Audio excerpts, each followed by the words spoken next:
GCR, Glasgow Clyde Radio presents the HMS Clear Tiffany by C.J. Fairman.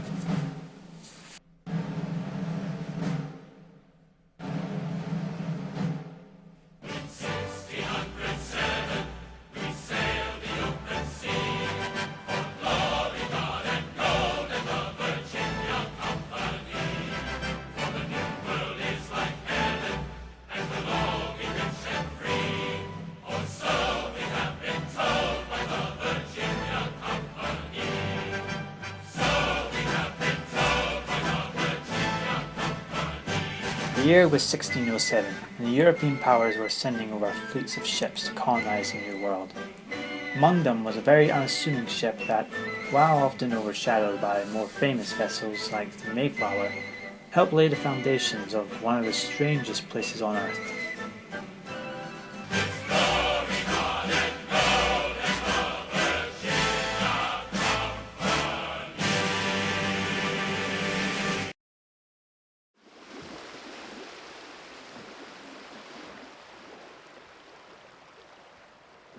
Governor Looto.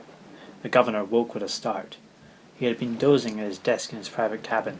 He was a wide man, having spent much of his life indulging on the bounty of his land in Lincolnshire. He always seemed to be wearing a flowing purple cloak and that ludicrous hat with the feather, as if he had to show off his wealth of all times. I'm awake, he mumbled Governor Peter Looto. Oh, what do you want, Smythe? Captain Jonathan Smythe, that's Smythe, not Smith, dear, stood in the doorway nervously. He was dressed simply in a white shirt stained in various places. Jonathan Smythe had already adventured in the Mediterranean, having famously battled with pirates off the coast of Catalina and fought for his freedom from a gang of Ottomans. He had seemed the perfect captain for Luto's expedition to the New World. Smythe cleared his throat and said, "Governor Looto, we're about to hit land." Luto's eyes widened and he jumped to his feet. He then ran out of the cabin in an excited frenzy onto the deck, causing a dangerous amount of creaking. The ship groaned under the weight of the hyperactive governor. The slightly dilapidated ship, the HMS Clear Tiffany, was the butt of several jokes in the British Armada.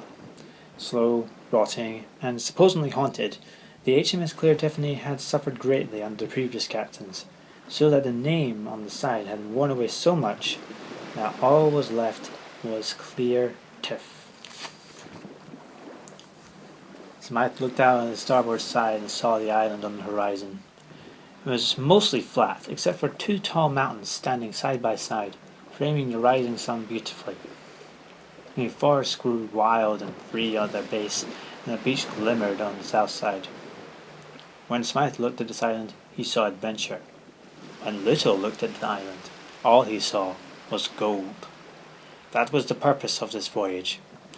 While Governor Looto said it was for the glory of Britain, everyone else whispered that it was just so he could get a knighthood. "It's mine, all mine," and Looto muttered to himself. Then he noticed the rest of the crew. "I mean ours, it's all ours."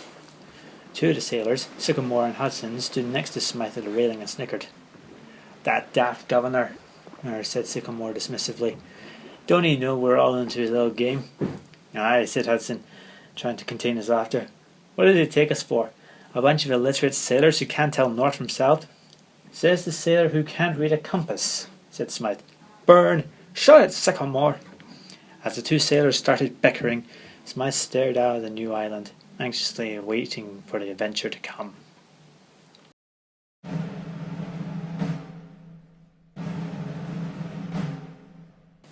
The flagpole was plunged into the yellow sand, and Looto stood under the Union Jack.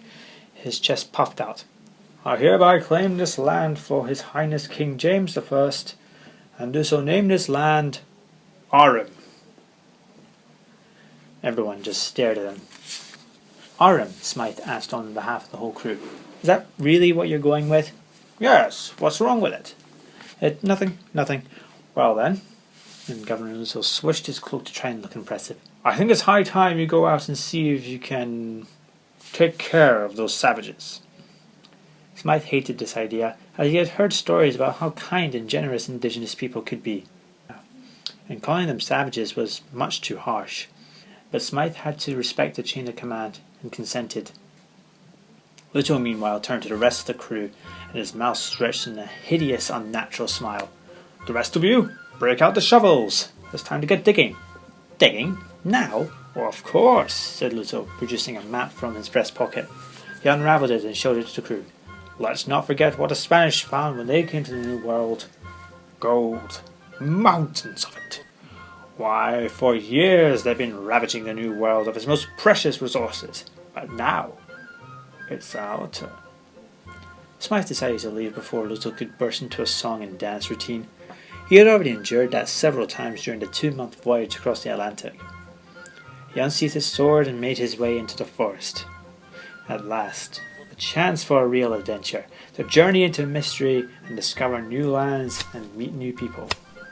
After trekking his way through a maze of pine trees, Smythe finally found the sign of civilization on this island.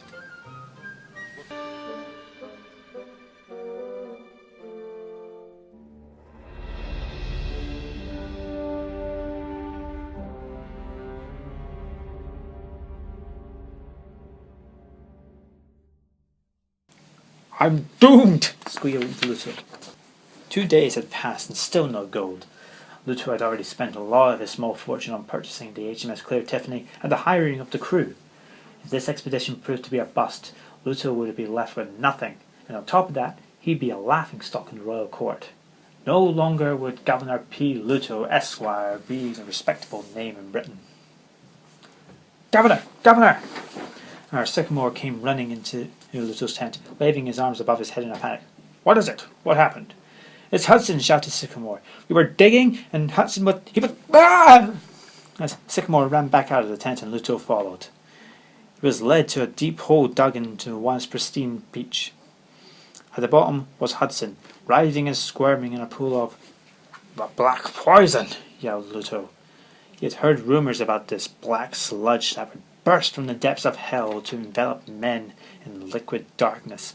"Somebody, get him out of here and bathe him in holy water, now!" So Sycamore and one other crew member jumped in the hole and pulled Hudson free from the black poison. And that was when Smythe emerged from the woods. "Smythe!"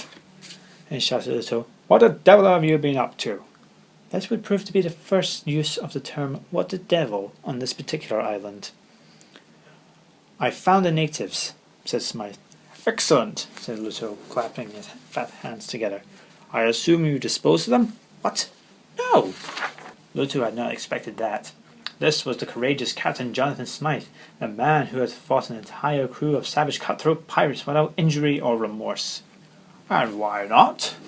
We can't negotiate with these savages. Don't you know what they did to Governor Radcliffe?" "They're not savages," protested Smythe. "Look, I'll show you."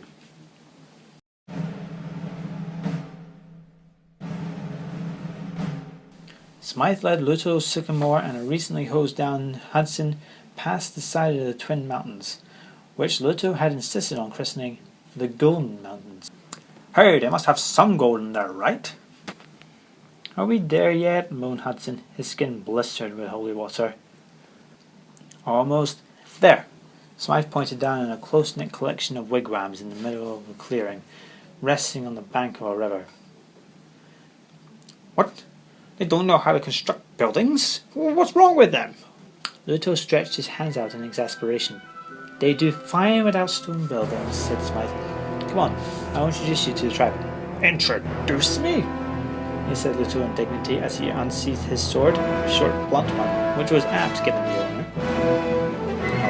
"Why would I want to do that? We need to get rid of these filthy, stinking savages. Who's with me?" No one was with him. Looto foolishly ran down the slope of the mountain towards the wigwam village, bellowing a battle cry that soon turned into a high-pitched scream. See, the mountain had a steep slope, so when the overweight governor charged into battle, his momentum forced him to run through the village and into the river. The natives watched this bizarre man run headfirst into the river and laughed. Smythe, Sycamore, and Hudson ran after him and joined the natives gathered at the riverbank. The chief turned to look at Smythe and tilted his head towards the soaked governor. "Ah, that's just the governor," said Smythe slowly. Can they understand English?" asked Sycamore, confused. We have learned some, said the chief in a slow, butchered tongue. Smythe has taught us some. That is the absurd governor. We better help him up, said Smythe, gesturing to Looto, who was still sitting in the river. In a few minutes. The chief led the British settlers to the largest of the wigwams, where history would be made.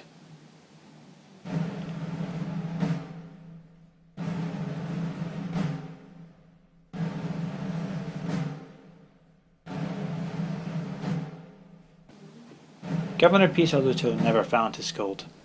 Instead, he would found a town in the north side of the island. After negotiations with the natives, who would be known as the Broadbeak tribe to the settlers, Looto reluctantly agreed to share the island with the natives. The town would grow into a colony that acted as a gateway into New York. Since the name Aurum meant gold in Latin, it wasn't considered an appropriate name, so a new one had to be given.